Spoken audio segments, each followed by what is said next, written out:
बच्चों, Pakistan is a nuclear power state और हमारा सबसे पहले जो एटॉमिक प्लांट लगा वो 1992 में लगा। पायनियर जो हैं, हमारी जो न्यूक्लियर पावर के पायनियर हैं, जिसकी वजह से हम अपनी आंख उठा के देख सकते हैं इंडिया को, that is all because of Abdul Qadeer Khan. और आप लोगों को पता होगा 1998 में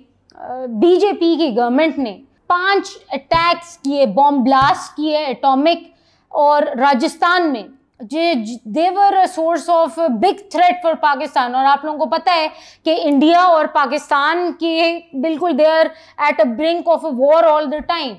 तो हमारे लिए ऑल्दो हमारी न्यूक्लियर फैसिलिटी डेवलप हो चुकी थी, और thanks to Abdul Qadeer Khan for all of that, तो फिर पाकिस्तान ने भी भरपूर मुजाहिरा किया कि हमारे पास भी डिफेंस कैपेबिलिटी है और हम भी एक न्यूक्लियर पावर हैं। दुनिया के नक्शे पे पहला ऐसा मुल्क था पाकिस्तान, जो कि एक इस्लामिक कंट्री था, जो कि न्यूक्लियर पावर स्टेट बना,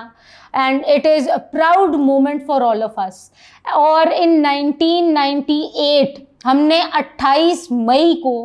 7 एटॉमिक बॉम्ब्स किए as a reaction to the atomic bombs which were done by India। और इस दिन को यौम तकबीर भी कहा जाता है, और कहा यह भी जाता है, और हम सेलिब्रेट भी करते हैं बल्कि, और उस दिन ये भी कहा जाता है कि जब हम लोगों ने ये 7 बॉम्ब्स किए तो पूरी फ़िज़ा में सब लोग नारे तकबीर के नारे लगा रहे थे, और सिर्फ पर्पज़ ये है हमारी न्यूक्लियर पावर होने का, या हमारे पास टेक्नोलॉजी न्यूक्लियर की होने का, सिर्फ ये एक पर्पज़ है कि हम लोग अपने डिफेंस कैपेबिलिटी को स्ट्रॉन्ग करें। पाकिस्तान का ये कभी भी इंटेंशन नहीं है